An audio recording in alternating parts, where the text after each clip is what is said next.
There we go, I finally figured it out. I've been struggling for like the last 20 minutes to try to figure out a way to get the angle okay. On the table it was too low, on the laptop it was a whole thing. Anyway, I have been trying to record this video for about 24 hours. Right, this is my 5th iteration. I was struggling because I kept going on side quests that didn't pertain to the video I wanted to make today. This isn't the one that I planned to release today. That one will likely go out on Friday. I've had a really rough, I would say 24 hours at least.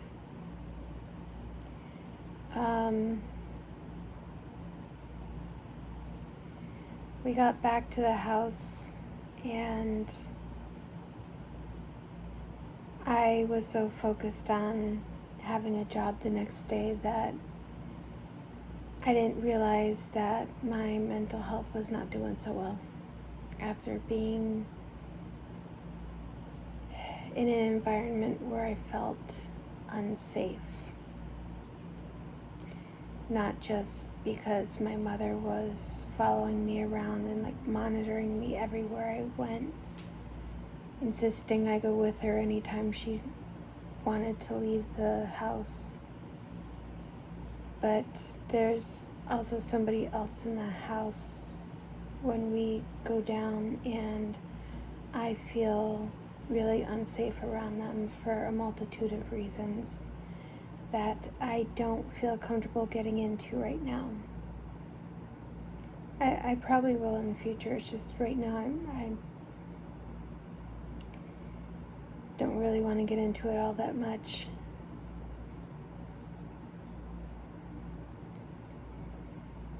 I have come to find that this space is my safe space. Not being able to record and talk to you guys for a few days. I know I had recorded 3 videos at once and had them releasing over time, but not having an outlet during the time that I was visiting a family member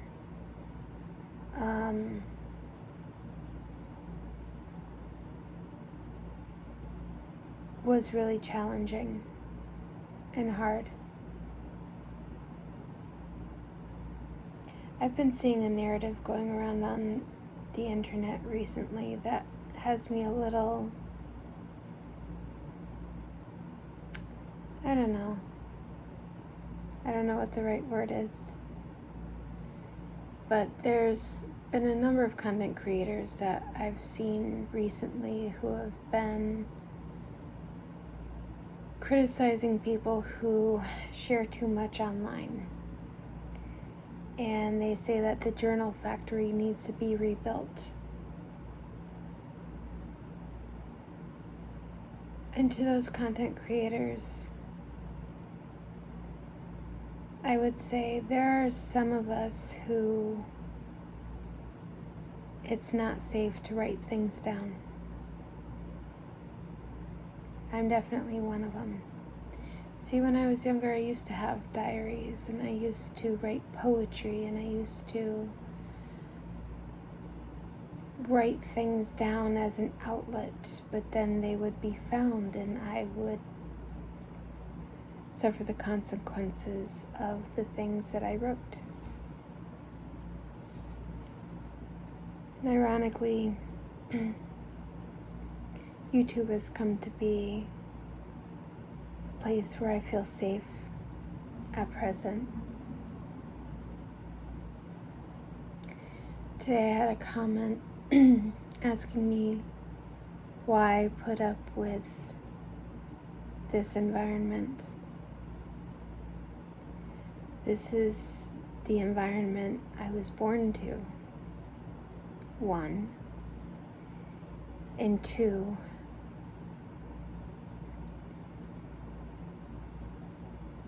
there's been a number of ways in my life that I have been historically blocked from being able to leave. When my grandmother died, the majority of the family thought that I should have her house. So my mother sold it. No different than the one thing I wanted from her house was the small piano that she had that my mother also decided to sell. I have no local family. The only family that was here moved to Florida a couple years ago. Everyone else is very far away. I don't really have any local friends. Over the years, what local friends I did have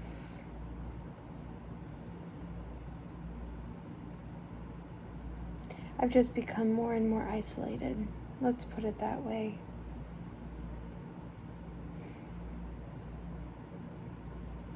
It's complicated.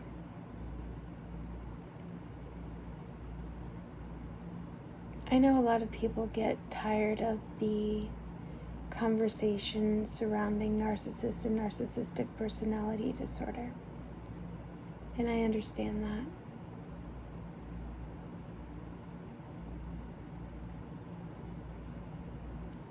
But I can tell you several years ago when I was active on TikTok, and the conversation surrounding this disorder blew up, it provided me with a lot of content creators and a lot of people who validated a lot of the experiences I've been through, and I haven't seen a lot of that on YouTube.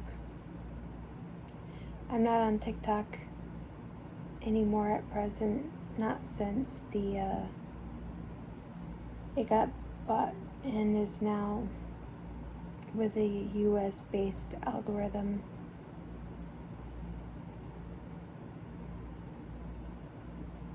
And I know that you can find some content creators talking about this stuff on YouTube, but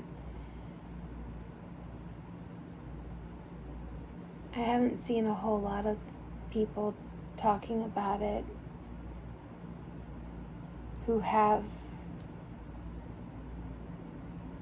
the long experience that I have with it.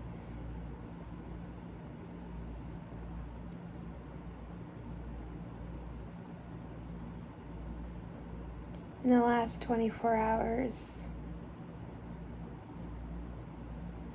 I came to finally unpack something that it has been a huge trigger for me in life. As I've said before, I'm neurodivergent.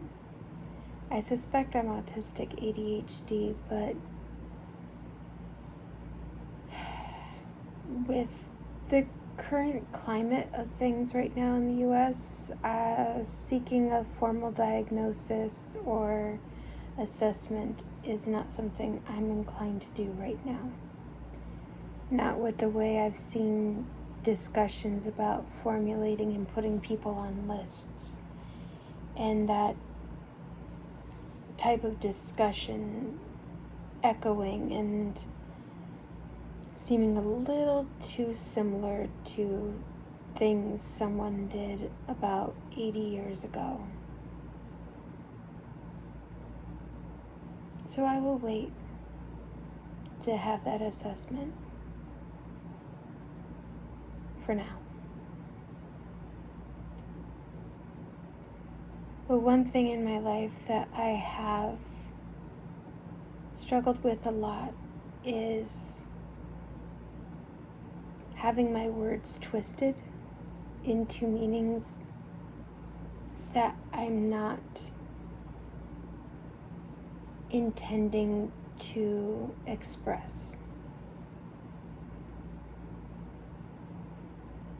I had a therapy appointment today, and I was talking to my therapist a little bit about it, and she was like, it can be really hard sometimes for people who have concrete sequential thinking patterns to guess how people who don't have those thinking patterns are going to interpret the things that you say and the lens through which they see them. And I appreciated her assessment on that and her feedback on that, because it did help.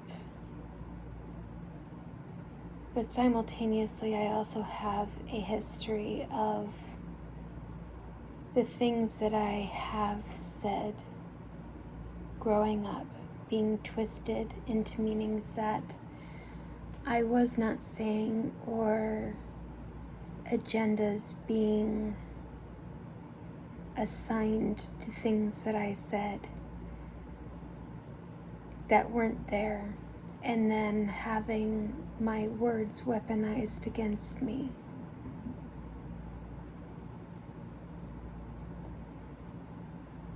And I've come to realize quite literally in the last 24 hours why I get so triggered when people misinterpret or misunderstand my intentions and the things that I say or write online.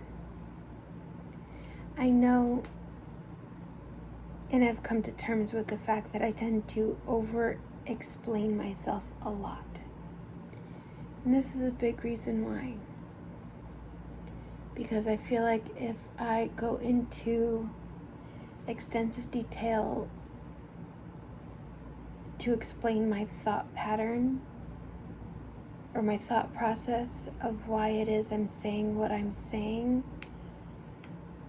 I have found that it tends to reduce, not eliminate, but reduce people twisting my words. One example of this is when I used to do readings on my channel. And this was after Tati Westbrook had come out as Christian, saying she no longer wanted people to do readings on her and stuff like that. And I went a step further because I had done readings on Dramageddon that involved her. And even though she hadn't requested people take down their content, I privated the videos that I had made,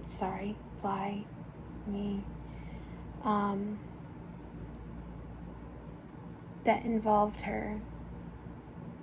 And I put out a tweet when I was active on Twitter saying that even though I didn't have to, that those videos were now taken down.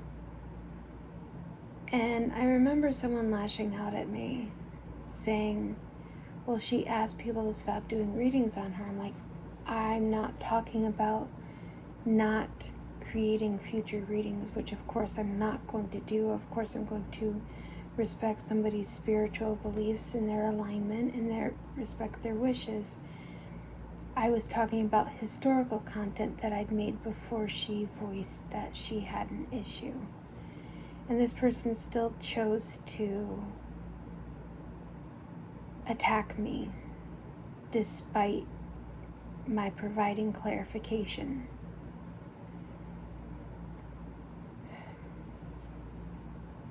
So situations where people misinterpret or misunderstand my intention in the things that I say tends to send me on a bit of a spiral. And one major reason why this has taken so many iterations of recording this video is because every time I've recorded one, in my mind I play it back and I'm like, nope, let me re-record it and omit that thing that I said there, because I can see ways that people may twist my words. And then I'll do it again, and I've even had a history of like writing comments, then getting very much in my own head, overthinking how people might be interpreting the comment I made, and I go back and I delete the comment because so much of my life I have been misunderstood and then attacked for the way that people have perceived things that I've written.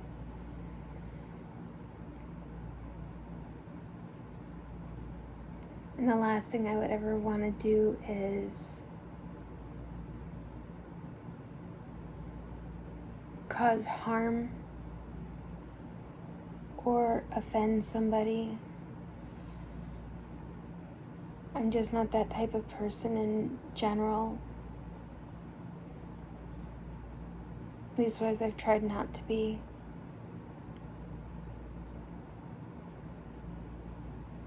I'm never going to claim to be a perfect person. I've grown up in a very problematic and toxic family dynamic, and with that, despite every effort to break the familial curses, you know, how you're raised and the environment in which you're raised can still impact the way you view the world. And I've spent the last several years working to unpack harmful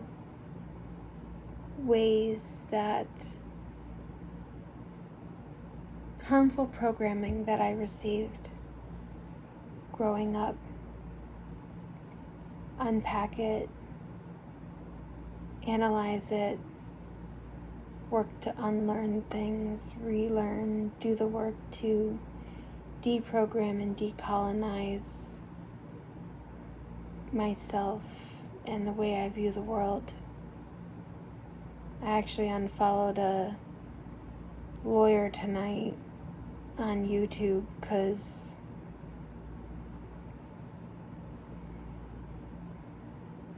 he was saying some problematic things with regards to not believing that people in the Black community are unfairly or unjustly targeted.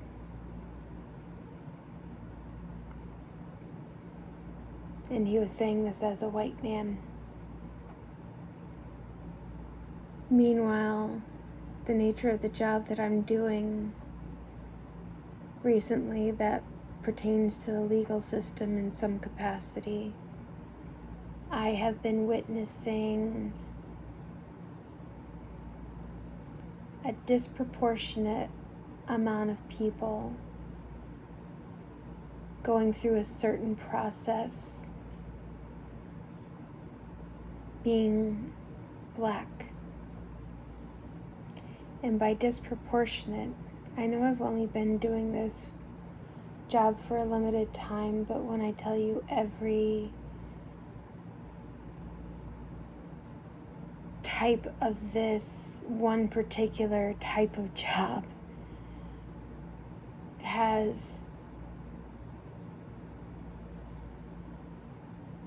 a person who's been going through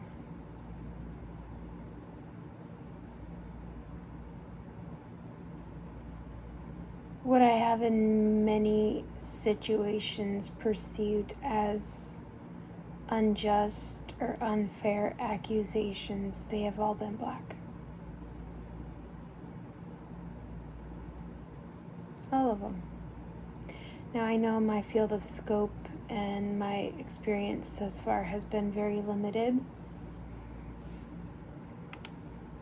but where I've had been shadowing prior to this, and now I've been doing the actual job for a bit.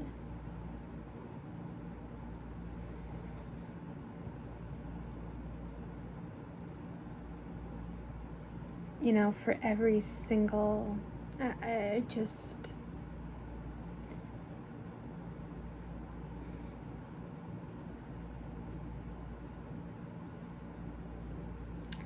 The one thing I'm going to put out there is when something isn't your lived experience,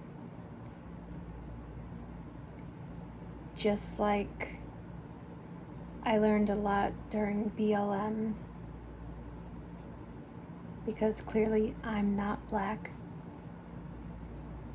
I was aware of a lot prior to BLM, but I became that much more aware through everything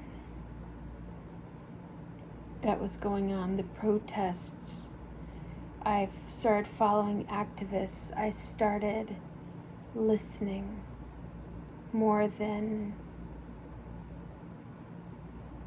I brought my perception into things, because ultimately their lived experience is theirs, and they deserve to be heard and their voices heard, and for you to take a step back, listen, and then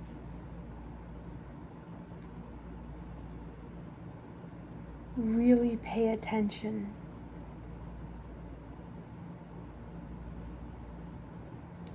Everything I learned, everything that people within the Black community were gracious enough to share with those willing to listen online, really woke me up to a lot of things. I've become a lot more observant now. I hadn't heard of the term dog whistles before BLM.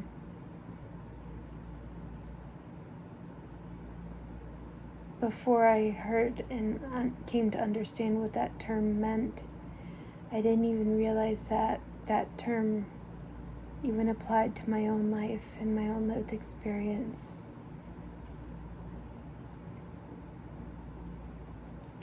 And the ways that my mother will use certain phrasing and certain mannerisms that I'll understand as meaning something entirely different than most people would interpret it as.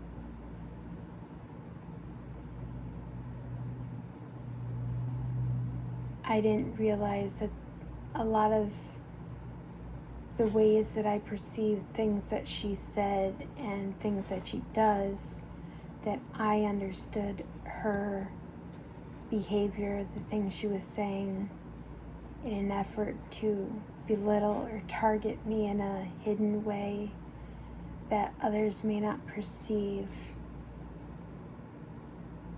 was a dog whistle.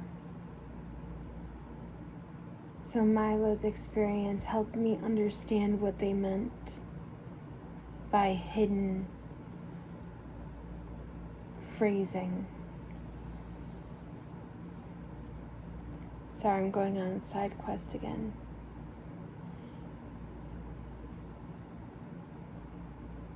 But it's because of the work that I've been putting in to deprogram and unlearn a lot of things, become more aware of the way things move and the way things are in the world, that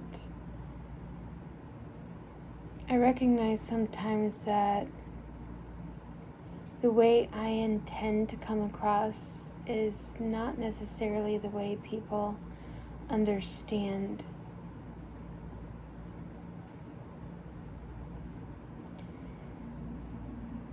I have felt for a very long time that sometimes, despite speaking a common language, I have felt like I'm speaking a dialect not a lot of people understand.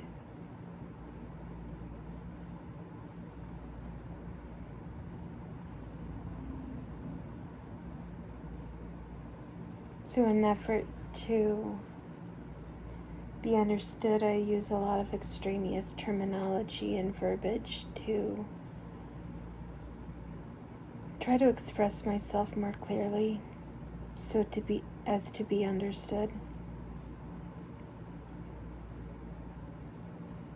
My therapist tonight was like, that's gotta be exhausting. I'm like, it is, but it's more stressful and exhausting, and it makes me very sad when people misunderstand who I am, what I'm trying to say.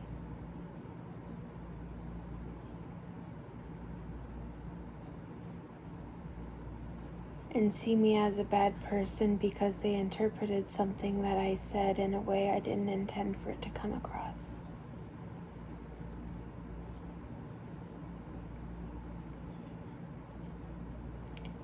It feels a lot more isolating. Like I don't have very many people who I can communicate with. I can tell you, years ago, I made one comment on an Emmy made video, and I can't even remember what I said. And I had one jerk respond to me like berating me, being very condescending and vitriolic, and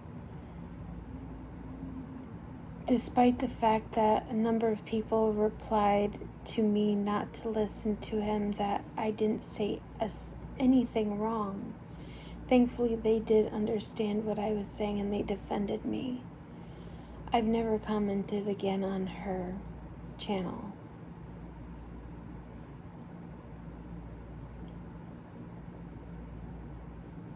I know the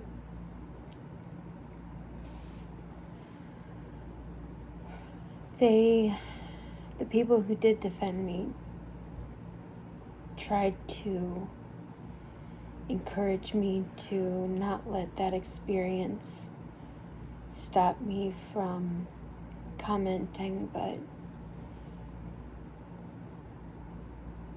the aggressive nature of the one person who responded to me just has prevented me from attempting again, just in case they happen to see my comment again.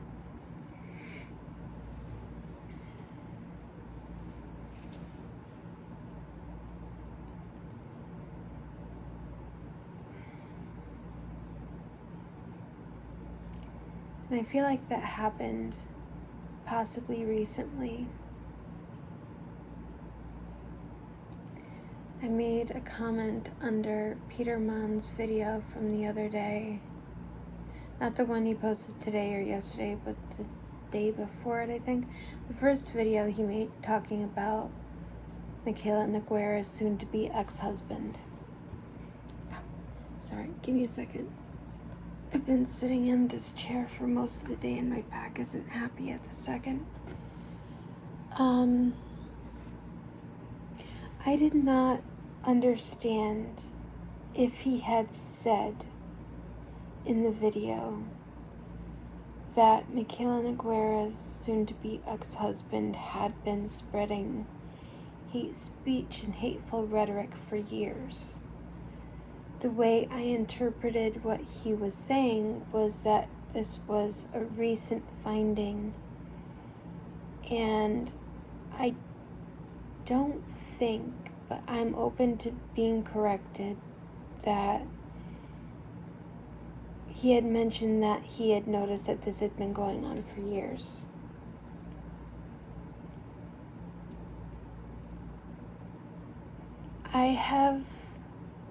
I worked previously in the healthcare industry I wasn't a frontliner, but I was in an auxiliary role in the second line that supported frontline workers, especially during the pandemic. My job was to ensure people working with radiation stayed safe and weren't getting overexposed to radiation.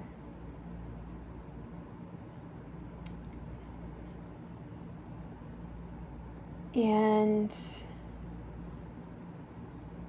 a lot of my family members work in healthcare. My former best friend, who I considered like a sister, got really, really sick at the end of December 2019. And she was sick for a very long time. I want to say at least 6 weeks. In hindsight, I believe that she had a very severe form of COVID.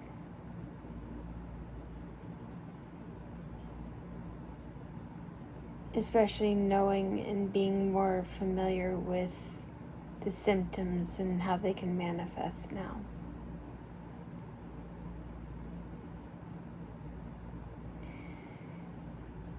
Not everyone, but a small percentage of people, and you can find research studies on this on the internet, especially with the first strain of COVID, developed some form of psychosis after getting severely sick. And even though my former best friend was problematic, and I recognize now that many of her behaviors were harmful, directed towards me and others, I was blinded by having someone who I thought finally understood me. But I can also tell you that before she got sick, she was very much a feminist. She was very much open to being presented statistical information, even times when I didn't realize I was being manipulated or going down a line of thinking because something was being spread around online. She, on occasion, would present me with the information I needed to kind of snap out of going down a road that wasn't very good. So it wasn't, this is one thing that people don't often understand. When you are often involved with people who are manipulative or harmful in some capacity, the strongest way that they keep you tethered to them is it's not always bad all the time. That's part of the manipulation. I didn't realize it back then.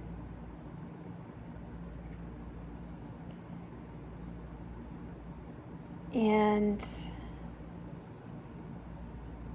after she got sick, her personality did a complete 180. She went from being very science-minded, very analytical, very evidence-based, to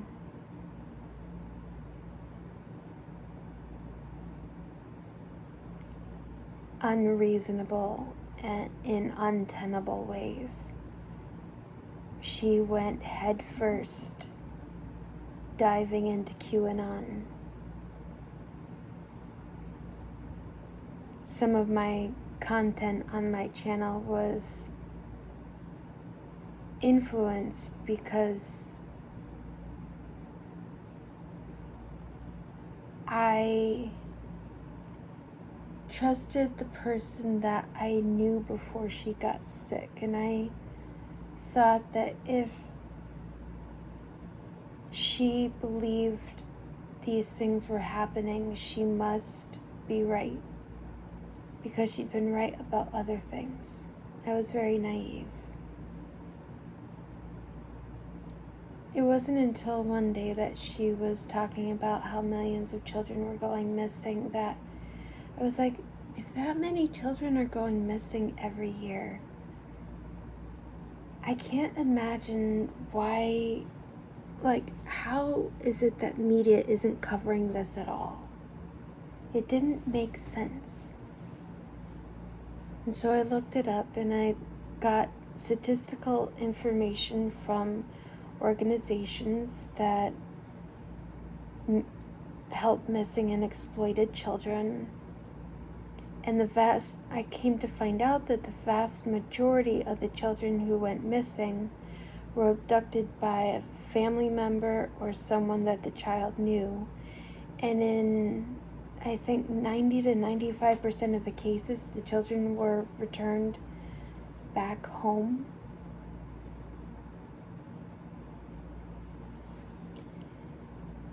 And when I found that information, I presented it to her, and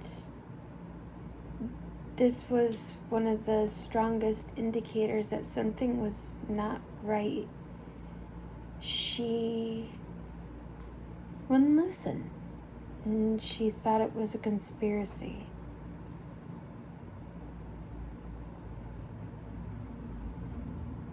And that wasn't like her at all.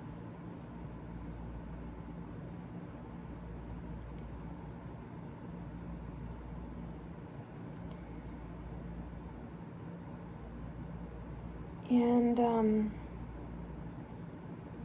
it's because of that, and because of my experience working in conjunction with healthcare workers, having family that are in the medical field, that when he was talking about Michaela Naguera's soon-to-be ex-husband, I was like, I wonder, and I made the comment more of, I could see it being possible that if, depending on the chemical substances he'd been taking, could have possibly impacted his psyche or his brain chemistry to some degree, and it could have caused a personality shift. I know that it has happened for people with traumatic brain injuries. I witnessed it with my friend after she was very sick with COVID for a very long time, that she seemed to develop this form of psychosis. So that was the framework that I was gauging as a potential. Not because I'm a fan of Michaela's, I'm not. I've never really liked her, and I've never trusted her. And I don't know if my comment was interpreted in a way by Peterman. I don't know if it was my comment or if there were others. I didn't read other people's comments and I haven't gone back.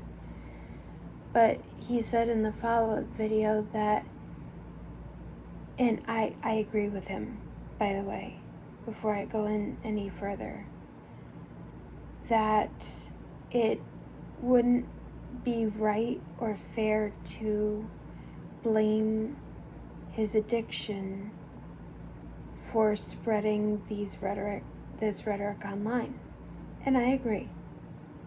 I fully agree.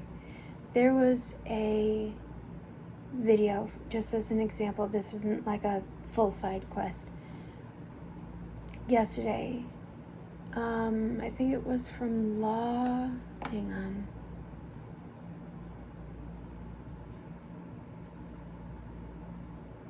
have the video up. Give me 1 second. Hopefully it doesn't play. Obviously. Pause. Thank you. Law and Crime Network. I said the wrong channel in another video, where a babysitter posted her own CSAM video to Snapchat. Now, when I initially read the thing, I thought that she was exposing a CSAM video of herself, maybe as an adult, because maybe the person who did it against her hadn't been brought to justice. That's how I had initially interpreted the title of the video. I was wrong. Turns out she was the one committing the harm, taking the video and posting it online. And one thing that really pissed me off in this video, and I had to stop watching it, is they kept saying that it's because she experienced harm as a child, it likely contributed to what she was doing as an adult.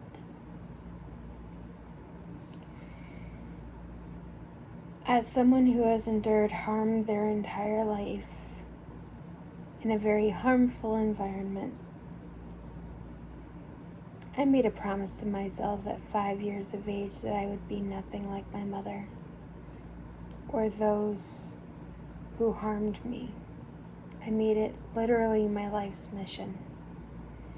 And while I recognize that it can happen, that those who are harmed end up harming others, it made me really angry that they were excusing her, or seeming to excuse her behavior because of that. So I fully understand and understood why Peter got upset and why other people in recovery would be upset that people would be excusing this man's extremely violent verbiage online, because hate speech is a form of violence.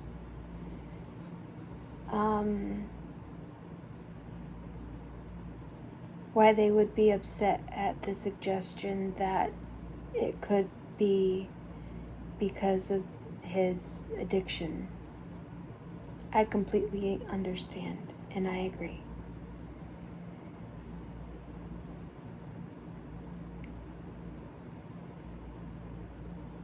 I know my comment wasn't written with the intention to infer that. Like I said, I didn't look at other comments. And if mine was interpreted that way, I'm very sorry for the way it may have come across. It was never my intention to suggest that it was because of his addiction or that he's an addict, that he's acting this way. I was looking at things from a medical perspective, not a behavioral one in that moment.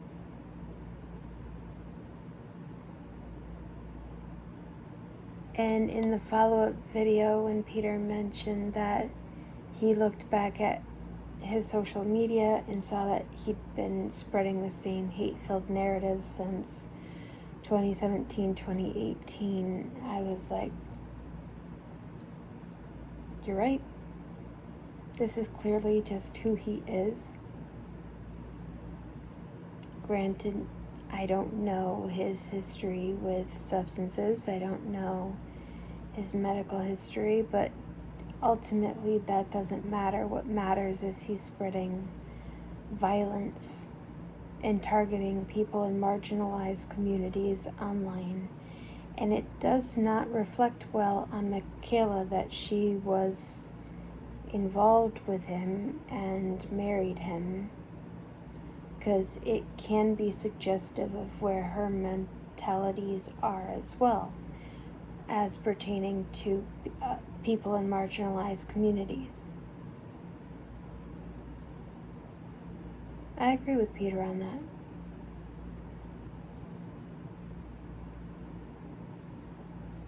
I did try to clarify under the second video, but I don't know. I again haven't gone back and looked and tried to see anyone's replies or anything. I just got really upset at the thought that my comment could have inferred or been interpreted in such a way as to suggest that addiction can make somebody act that way, when that was not my intention at all. But ultimately, I am fully cognitively aware that intention isn't the ultimate marker in practice.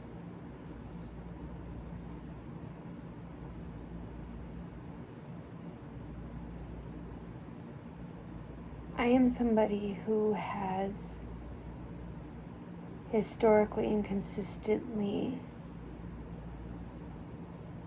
stated that no person is the worst thing they've ever done.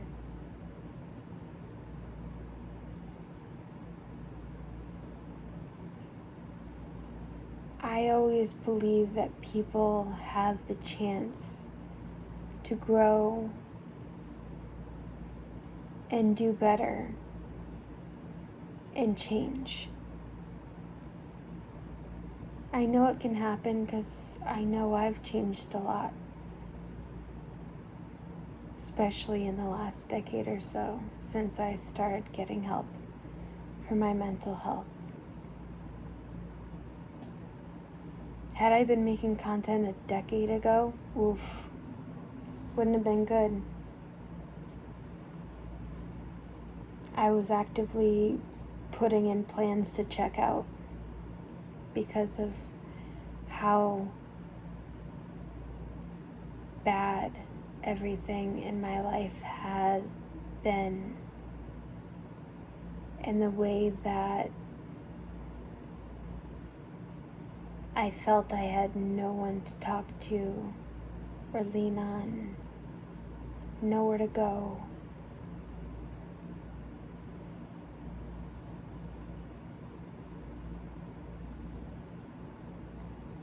And I knew if I didn't get help when I did, I wasn't going to be here anymore.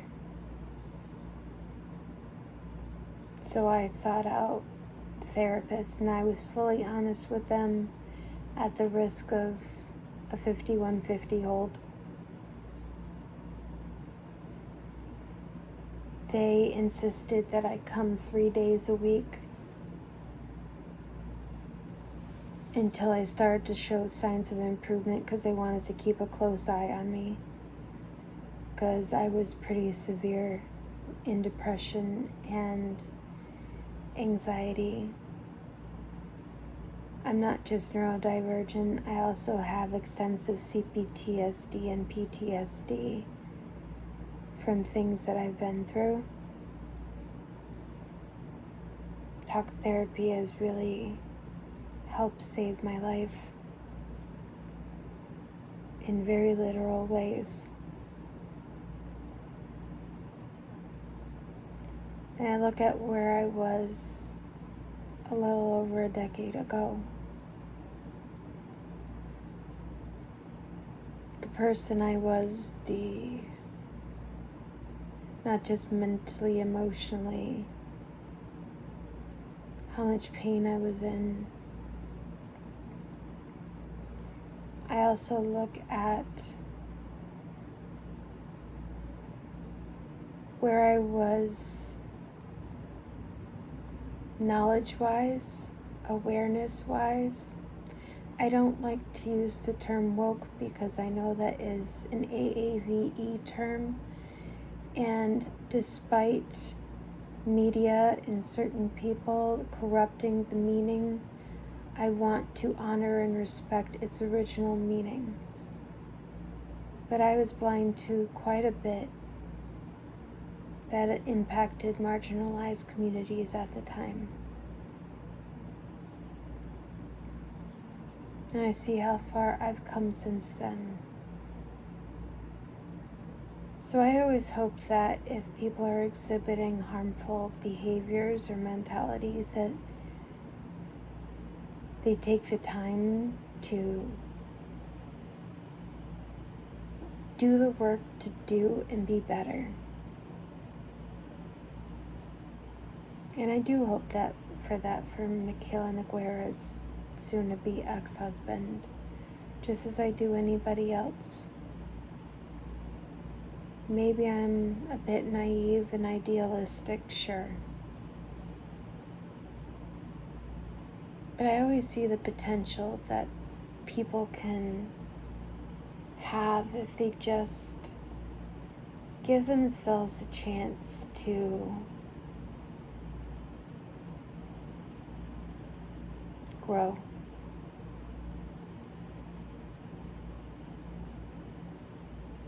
Anyway, if you watched this video, thank you for sticking around. I know I'm posting it really late, much later than I anticipated.